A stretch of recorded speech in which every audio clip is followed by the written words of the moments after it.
Hi, and welcome to Enchantment of Eternity's quick review for The Man in the High Castle, Seasons 1 and 2. This video is a part of a series of videos where I give a quick, spoiler-free review of a show currently airing. This video is where I review The Man in the High Castle, Seasons 1 and 2. This video will contain only mild spoilers that describe the basic premise, but otherwise is free of any major spoilers that ruin any specific events that occur in the series. So The Man in the High Castle is a show that takes place in an alternate reality where the Axis Alliance won World War II based off of a 1962 Philip K. Dick novel of the same name. It takes place in the 60s in what the United States would have been had it been conquered by the Nazis and Japan. Japan took over the Pacific coastal areas of what was the United States and Canada, creating a new nation known as the Pacific States of America, whereas the Nazis took over the eastern and mid-eastern United States. There's an area in the Rocky Mountains known as the Neutral Zone that serve as a buffer between the Pacific States of America and the Reich-controlled USA that is described as a lawless land. The show, The Man in the High Castle, follows several characters centered in New York, in the Reich, and in San Francisco in the PSA. As well, in Season 1, several of the main characters travel to the Neutral Zone in between. The show follows Juliana Crane, an average everyday woman who, through her sister, inadvertently gets involved in the resistance and travels to Canyon City in the Neutral Zone on a mission. And her boyfriend Frank has to deal with the suspicion her absence has left behind with the Japanese authorities in San Francisco.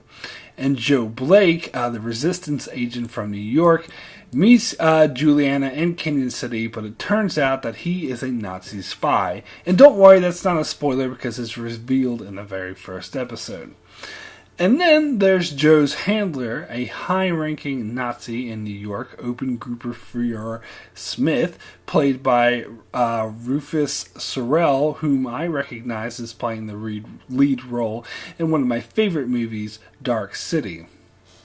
There's also the Japanese Minister of Trade, Takamani, who becomes important to the story in San Francisco, and a whole bunch of other side characters that are expanded more in Season 2, as well as a bunch of new characters who are introduced in Season 2. So the plot of Season 1 mainly concerns the resistance attempting to get special films that are highly outlawed by both the Japanese and the Nazis to a mysterious resistance figure known as the Man in the High Castle, a man highly sought by both the Japanese and Nazis, and that the resistance reveres as a man capable of bringing down these powers through the use of these films. What exactly these films are and why they are so important remains a mystery to most everyone in the show, but they all know that they are important. And of course, the Season 2 storyline expands a bit beyond that, but I won't get into that as that's getting into spoiler territory. So this show has a really interesting premise. So I've been meaning to watch it for some time after several commenters recommended this show to me, and I'll tell you what, this show, especially for the first 5 episodes, was mega depressing. When I did my review of The Leftovers, I talked about how Season 1 of that show seemed as a bit too dark and dreary, but that show has absolutely nothing compared to how absolutely dark and depressing the first part of Season 1 of The Man in the High Castle is. In fact, I'd even go as far to say that I personally found it even more depressing than Black Mirror. I mean, some people warned me not to binge Black Mirror because it would darken your soul, but I would actually say The Man in the High Castle is worse. In fact, the first part of Season 1 was so depressing and just makes you want to slit your wrists.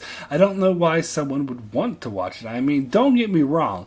I do really enjoy depressing material from time to time, but the first season was just so hopeless. There seemed to be no hope in sight whatsoever, and the main characters were just so hopelessly screwed, and just when you thought it couldn't get any worse, they get even more screwed. And in a way that doesn't really come off as interesting storytelling, because even the darkest stuff needs a glimmer of hope for the audience to hold on to. And overall, I thought it was just a bit bland without enough dynamic to hold on to. But that being said, the later half of the first season did get more interesting and start to raise the stakes to the point I was really invested in what was going on. And I will say this about season 2. It wasn't nearly as dark and dreary as season 1. The characters were still in a hopeless situation with the odds stacked against them, but it was more plot-based rather than being a dreary funeral that describes how screwed everyone is. However, season 2 also got a bit ridiculous and started to lose the plot, and I wasn't entirely thrilled with all the new characters introduced in season 2, as many of them felt underdeveloped to me. I was particularly unhappy with Joe Blake's storyline this season, as it seemed really contrived and a left turn for his character that I didn't buy. In fact, for the first part of season 2, I didn't really want to keep watching the show, and felt like watching the show felt more like a chore or an obligation. Although I will say it did get better in the second half, and it did finish quite strong. In particular, Open Grubenführer Smith's storyline was really strong this season and had a strong finish that brought true dynamic to that character. But at the end of season 1, the show introduced some fantastical elements that carried on into season 2, which I didn't think were handled well at all, and they didn't really fit into the story of the show and felt really out of place and contrived and didn't quite work. So my rating for The Man in the High Castle seasons 1 and 2 out of 10 is a 6 good. Overall, an enjoyable show, even if it didn't stay consistent. There were good parts of both seasons that I enjoyed that overall made me, satisfied with the decision to watch this show. But the story takes too long to get going in the first season and is overall just a bit too dark and introduces fantastical elements that don't really work. Also, the characters, while not being horrible, most of them just aren't that interesting enough for me to be that invested in what happens to them.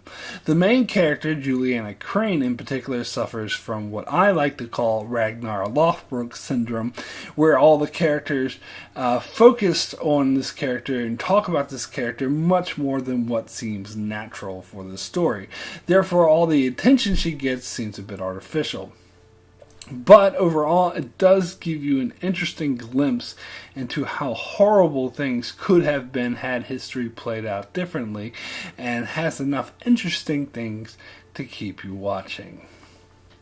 So as for the question as to whether I'm going to watch the next season, I'm going to have to go with maybe. First off, we don't know yet if there is going to be a next season, but if there is, I can't really say that I'll be clamoring to watch it. I mean, I'll probably watch it, if I have time, because it would be interesting to find out what happens to these characters, but it didn't really grab me, so I don't know. It depends on how busy I am or how good the promotional material for the next season looks. I'll just have to wait and see. So that's it for my quick review of The Man in the High Castle. Be sure to check out my channel as I continue to do quick spoiler-free reviews of shows currently airing, as well as many other videos for shows like Game of Thrones, Star Trek, and Vikings, and more. So be sure to subscribe so you can keep up with all of that, and thanks a lot for watching.